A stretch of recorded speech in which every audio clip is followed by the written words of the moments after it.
ओम शांति।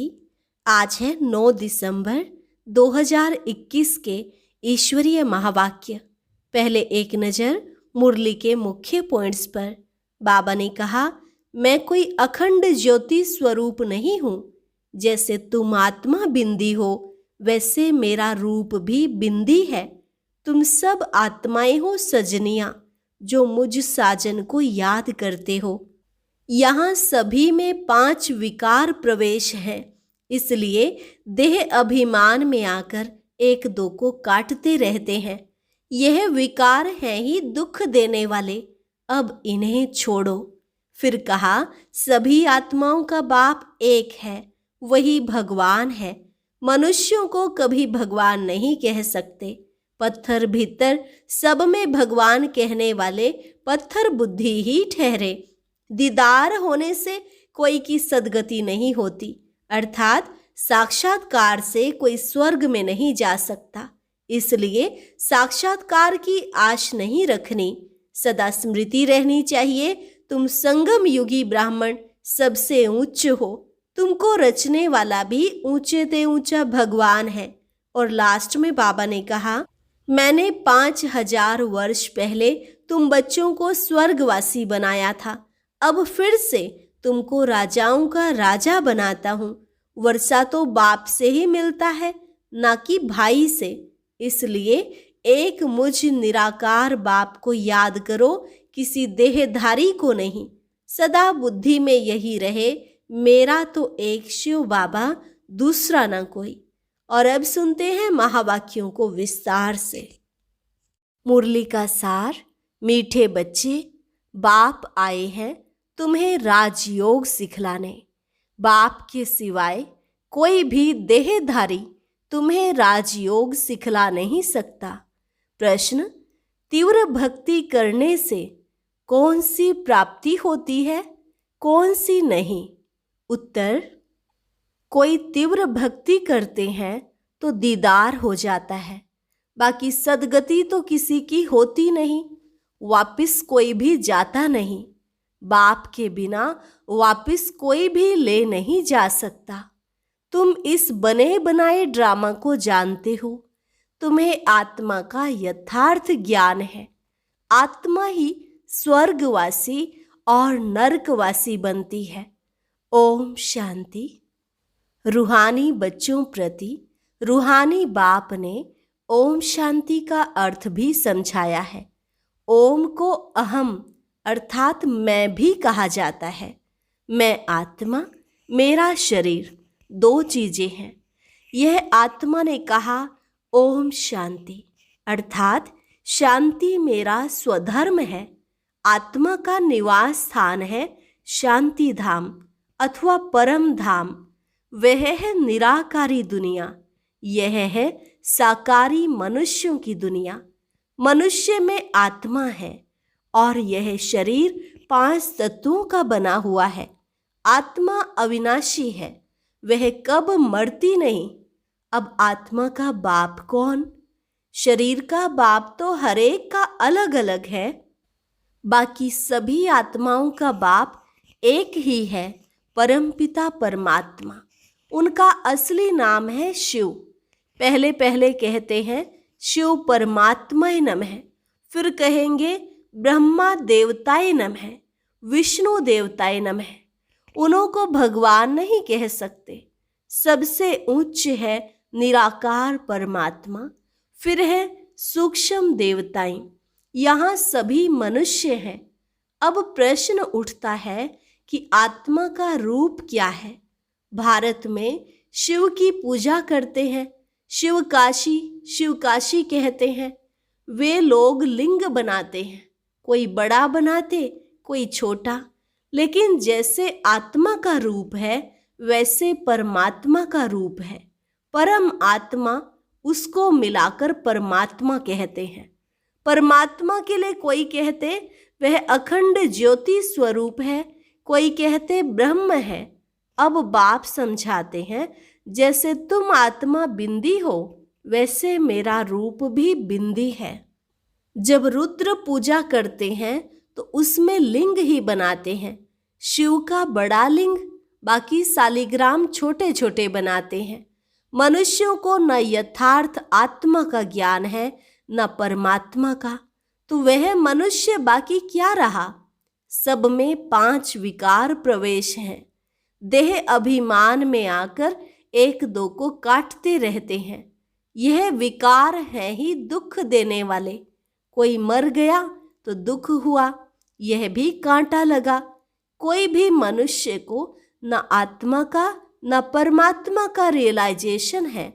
सूरत मनुष्य की सीरत विकारी है। इसलिए कहा जाता है रावण संप्रदाय, क्योंकि है ही रावण राज्य। सब कहते भी हैं हमको राम राज्य चाहिए।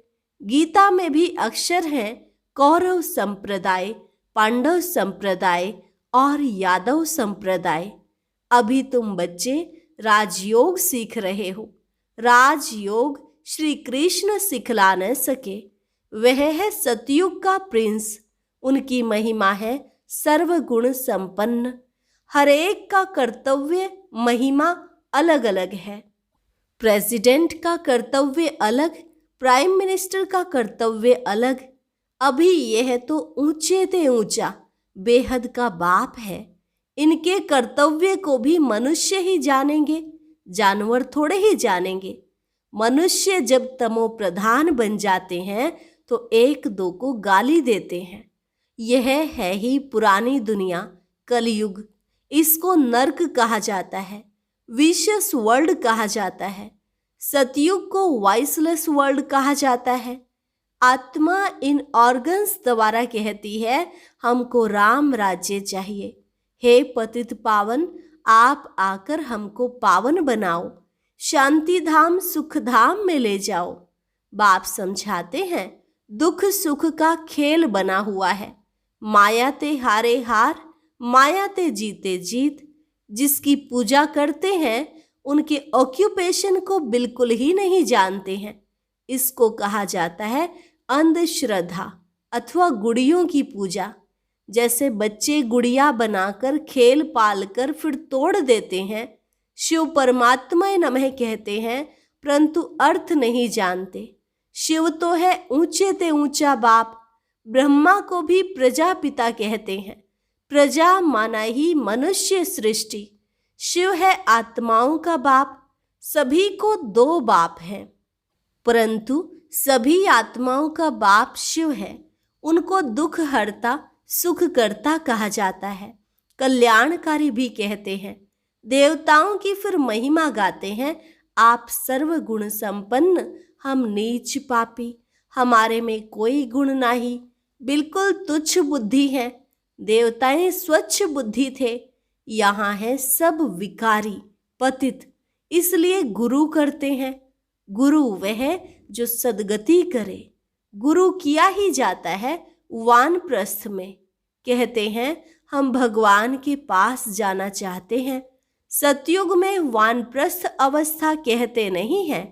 वहाँ यह मालूम रहता है कि हमको एक शरीर छोड़ दूसरा लेना है। यहाँ मनुष्य गुरु करते हैं मुक्ति में जाने के लिए, परंतु जाता कोई भी नहीं है। यह गुरु लोग सब भक्ति मार्ग के हैं। शास्त्र भी सभी भक्ति मार्ग के हैं। यह बाप समझाते हैं बाप एक ही है, वही भगवान है। मनुष्य को भगवान कैसे कह सकते। यहाँ तो सभी को भगवान कहते रहते हैं। साईं बाबा भी भगवान, हम भी भगवान, तुम भी भगवान। पत्थर भीतर सब में भगवान, तो पत्थर बुद्धि ठहरे ना। तुम भी पहले पत्थर बुद्धि नरकवासी थे, अभी तुम हो संगम युगी। महिमा सारी संगम युग की है। पुरुषोत्तम मास मनाते हैं ना, परंतु उसमें कोई उत्तम पुरुष बनते नहीं। तुम अभी मनुष्य से देवता कितने उत्तम पुरुष बनते हो। बाप कहते हैं मैं कल्प के संगम युगे भारत को पुरुषोत्तम बनाने आता हूँ। तो यह भी बच्चों को समझाया है जैसे आत्मा बिंदी है वैसे परम पिता परमात्मा भी बिंदी है।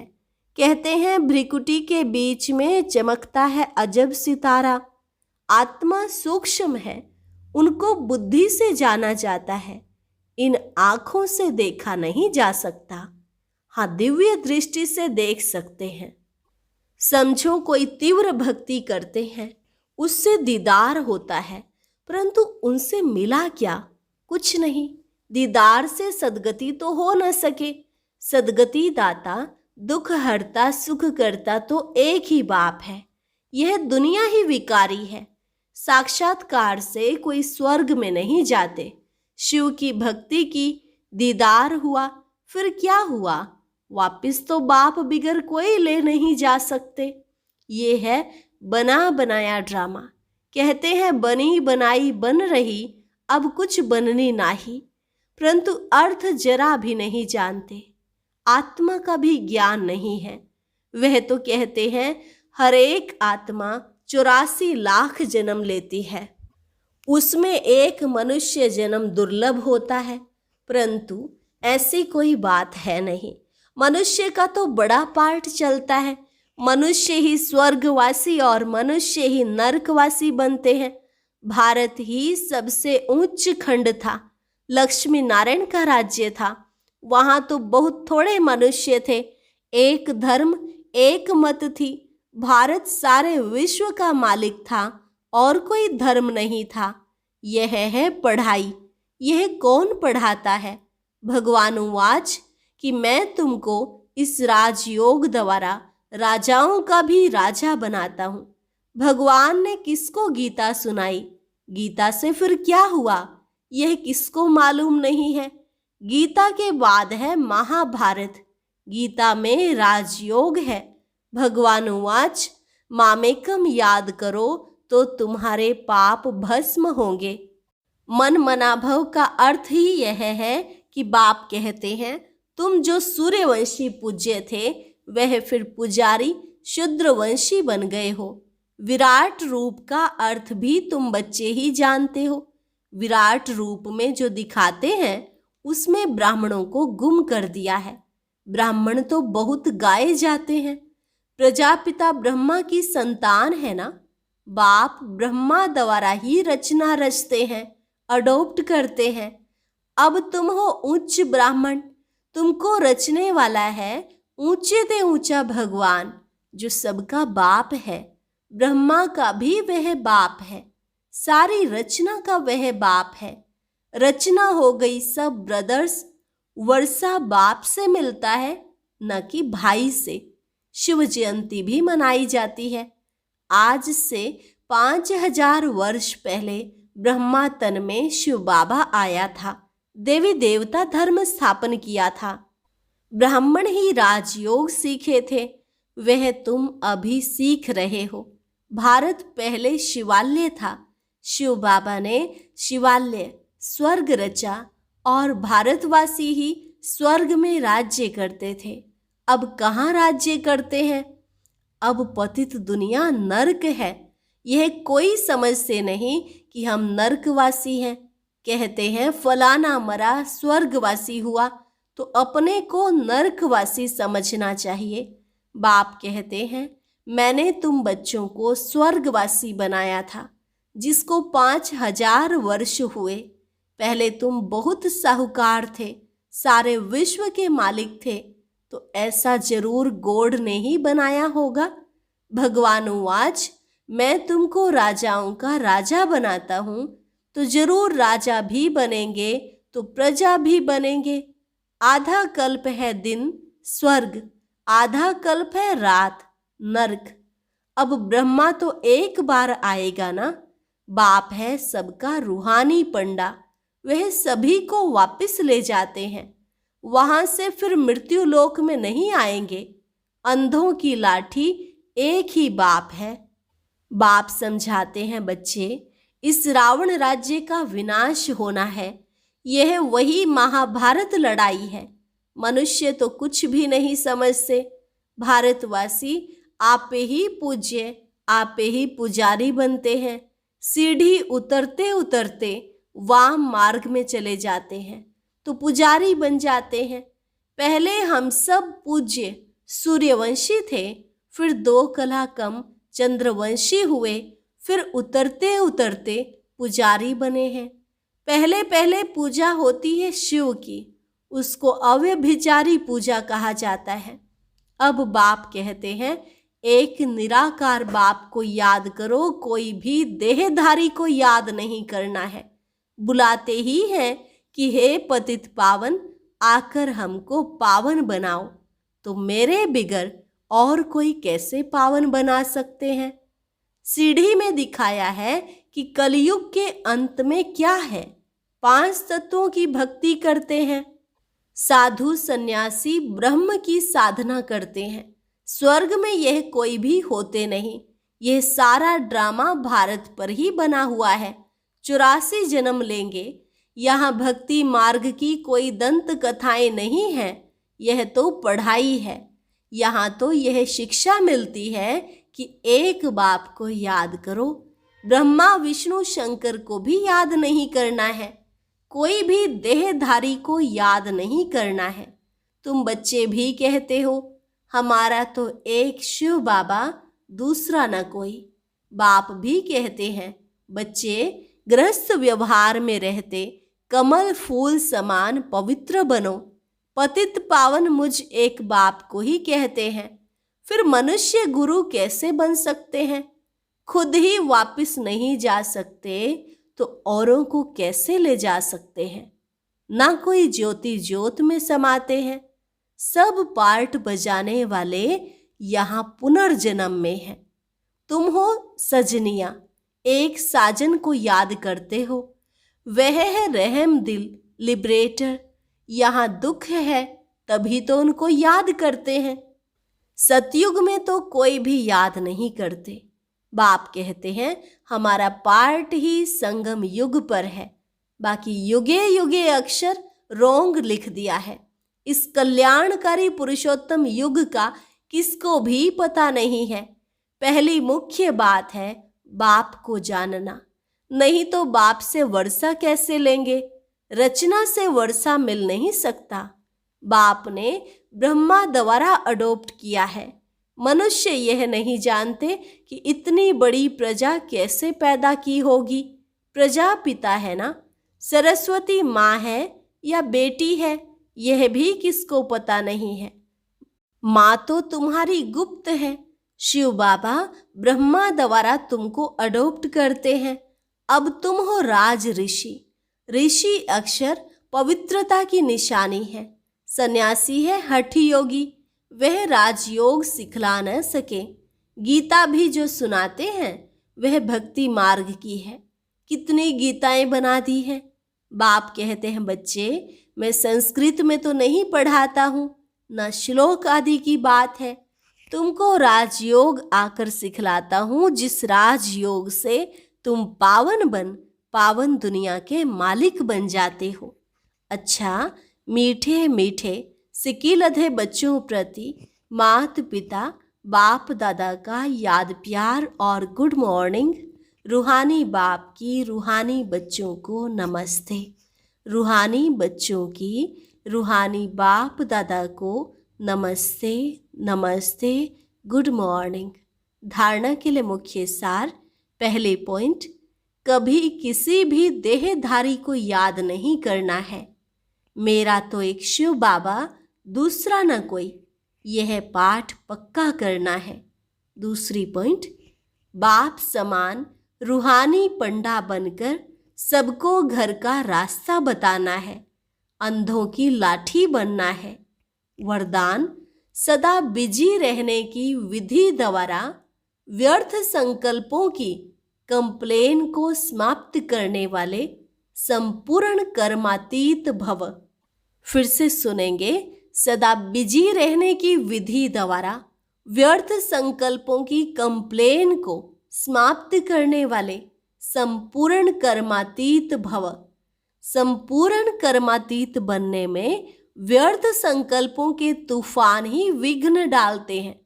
इस व्यर्थ संकल्पों की कंप्लेन को समाप्त करने के लिए अपने मन को हर समय बिजी रखो।